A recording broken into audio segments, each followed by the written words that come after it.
Get into it. Fucking Mad Max. This fucking movie, dogs. Let me talk to you real quick. Let me talk to you. I want to start off with the story. Let's get the basics out the way so we can really get into a couple of things. I don't want to spoil the movie all the way, but I do want to touch on a few things, alright? The story. Basically, it's about a post-apocalyptic world, right? And everyone in the world has been affected by these bombs that dropped, and it caused people to catch like diseases, cancer. Certain people can't even reproduce kids, you know what I mean? Like, it really affected the world, and most of the green life in the water has been destroyed. And now there's this dude, I don't even know the nigga name. He's just some ugly nigga. He's ugly than a motherfucker. You know what I mean? And he is in control of the water supply and the greens in this area. The place is called the Citadel. That's what he calls the place. It's called the Citadel. And he's in control. He's in power. And due to the bombs, a lot of females, most females can't reproduce, like I said. This guy has prize wives, and basically what the prize wives are girls who are able to reproduce. He keeps them in a fucking vault. Like, that's how crazy this shit is. He keeps them in a fucking vault so they can't escape, right? And Charlize Theron, I can't say that bitch name. I'm gonna call her CT, okay? Bitch name is CT from now on. Her character, she works for the dude. Like I said, I forgot the dude's name. I'll put a picture, some shit up. She works for old boy, and she had a mission to go, I guess, get some oil, some shit. I don't know what the fuck the mission was. It wasn't really clear because I wasn't paying attention to the shit anyways. But basically, she was on a mission, and she used the mission as a cover to help the prize wives escape. So you spend the whole entire film with CT and the girls in Mad Max trying to escape the clutches of the main villain and his squad. That's basically the basis of the fucking film. CT trying to escape with the girls. She's going back to her promised land where she comes from, because she was stolen when she was a child. So she's trying to go back there for safety and sanction. You know what I mean? That's basically what she's trying to do. Now you're wondering, how the fuck does Mad Max come into play? I'm gonna get into a lot of that later on, but I'm gonna give you the quick on Mad Max. Basically, Max is on the run. He's trying to survive like everyone else, and he gets captured. He gets captured by these goons who happen to work for that guy. And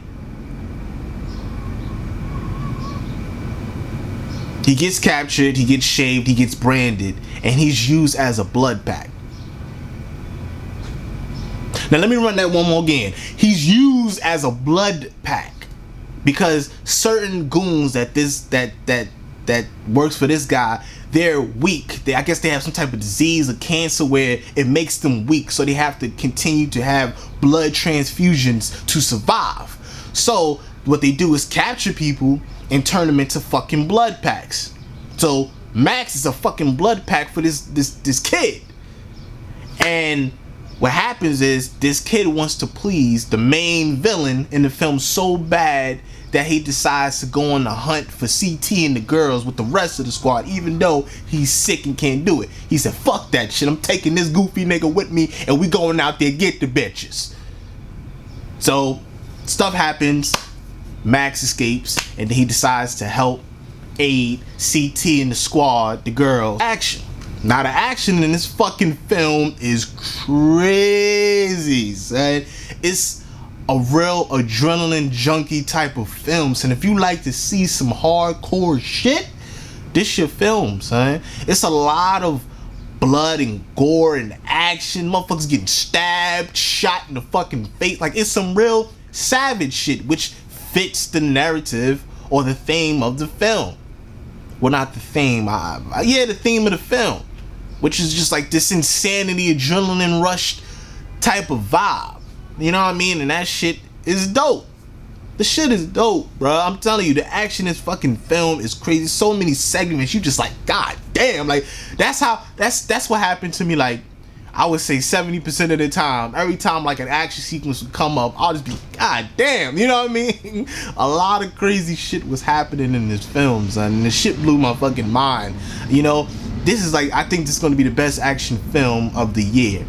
Strictly because of the action. It's so much, like, from the start to the finish, is just action. Fucking action. It's only like maybe 2 downtimes, and it wasn't even like really downtimes per se, because there was still a lot of narrative put into those little sections, which I thought was brilliant. You know what I mean? I thought it was cool that we got to get a little bit of, you know, character development and shit like that in those little bit of downtimes. But the rest, niggas getting shot and stabbed. And CT, I must say, she was my favorite fucking character in the film, man. She was so fucking cool. You know what I mean? She had the shaved head with the black grease across her face. Then she had the bionic arm. Like, she was so fucking cool, son. She was hot, bruh. And surprisingly, I think CT was the main protagonist in the film. Even though it was named Mad Max, she was the main protagonist. She was the main protagonist in the film. Because I say that because everything was focused on her journey per se. You know what I mean? Everything was focused on her journey. It was focused on her decision. She was the leader in the film. You know what I mean? Mad Max, or Max, he was like a supporting character in a sense. Even though it's his fucking movie, CT stole a fucking show, bruh. It was her fucking movie because there's so many, I guess, plot points in the film that was geared towards her character development, not Max. We didn't really learn much about Max. I'm basing this off of its own merits. I'm not talking about the other films. I'm talking about its own merit, its own installment. You know, I'm guessing this is like a reboot for the series, so I'm just strictly talking about this film. We didn't learn much about Max. All we know is he's being haunted by this little girl in his mind. We don't know who the fuck it is. Well, we find out, I think it's his daughter, and we don't know what happened to her. So, you know, that's the only thing we learned about Mad Max. But CT's character, we learned a lot. You know, we learned that she was stolen. You know what I mean? She was taken from her homeland and took into the Citadel. And she, you know, she became kind of like a slave there. And she, you know, her homeland was destroyed. You know what I mean? Like, we learned a lot. We learned about how her mother was killed. You know what I mean? We learned a lot about her. You know what I mean? That we didn't, you know, and it's kind of sad, but not really, that this is called a Mad Max film, but it's more based on CT's character. But who the fuck knows, man? Who cares, man? The shit was fire any fucking way. I didn't care who the fuck was the main protagonist. The fucking film was great. Like, and another thing is, the theme of this film was a real woman empowerment film. Like I said before, since CT felt like the main protagonist, but not just CT. It's like all the girls in this film was just like amazing. Like, you know, there was so many action sequence where the girls was getting busy with the dudes. Like, they was rumbling with these motherfuckers, and you know what I mean? The shit was crazy. Like, it was a certain situation, right? CT, like I said, CT, you know, she was stolen from her land, and one of her goals or objective was, one, save the girls, but also go back to her homeland. She goes back to her homeland to find out that it's been destroyed. So the rest of the people who have survived from her homeland was a bunch of women. She comes from like a woman, all-woman village, and the rest that survived, they decide to embark on an adventure with her. You know what I mean? To go back to the Citadel. So as they going back, obviously they run into the opposition, and them bitches was getting busy, boy. Like, it was one section where, you know, CT was driving in that big ass truck. So she's driving a truck, and two of the girls, these old bitches too. Two of the old bitches was on a motorcycle, and they pulled up to the side where, you know, the goons was at, and they threw a bomb inside the car and blew it up. So they cheering, they're like, yeah, Then one nigga rolled up on him and hit the bitch in the face with a brick. I was like, oh shit. That bitch took the L, boy. She took a L for the squad, nigga. Like, I swear to you, son. Like, son pulled up and just, that bitch was like, ah. That shit was hilarious, bro. Yo, she hit the ground. That bitch face was leaking. The other one that was behind her, she got up and was still battling. But then the bitch got hit by a truck. So it was just like, damn. But it was a real woman empowered film because they was getting busy, boy. Yeah, man. Tom Hardy, bruh. Even though he's a brilliant actor, the thing that bugged me was he didn't really act in a film like that.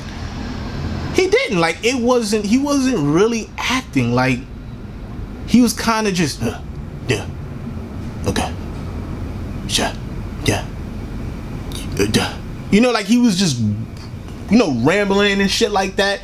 And I'm not saying he didn't do a good job, but I was expecting more plot from him and his character development and what's going on in his life, and we get to learn more about his, you know what I mean, his demons and shit like that. But we didn't. He was kind of, like I said, a supporting character to CT's mission, and it bugged me because it should have just been called, well, I don't know what the fuck you would call it, but goddamn it shouldn't be called Mad Max. You could have called it Bitch Fury Road or something like that. Bald-headed Bitch Fury Road, something like that. Bitch with the C's in the arm road, shit, something else. Goddamn it! Instead of Mad Max, it's like this motherfucker doesn't do well. He does, like I said, a couple scenes with Mad Max was cool. You know what I mean? There's a couple scenes with him doing a lot of action and shit like that, but you didn't learn much about him. He didn't really talk as much. I understand that's the kind of character they're going for, I guess, but I would love to see more from his character, especially this is the first installment of the reboot, I guess, of the franchise. Someone like me who hasn't really grown up with Mad Max, I'm introduced to Mad Max in a sense. And if I don't get nothing from him, how you expect me to follow him in the next couple of films? You know what I'm saying? But yeah, man, that's basically it. That's basically just a couple of shit I wanted to talk about. But as you know, like as you can see, I'm excited about the fucking film. I fucking love the film. I thought it was brilliant. I think it's gonna be the best action film of the year, in my opinion. Like, I don't think any other film is gonna reach the level that this film reached. And plus, this is an R-rated movie, so they went there as far as the action goes. So, you know, in my opinion, I think you should go see the shit. Go out there and see the motherfucking movie. It's worth your money, goddamn it. Go see with a group of friends. I tell you, that shit is amazing, man. It's fun. It's really fun. It's a woman empowerment film. I feel like it's a lot of females in this film, and they get busy. You know what I mean? The acting is solid. The villain is solid. Yeah, so go see that motherfucking film, goddamn.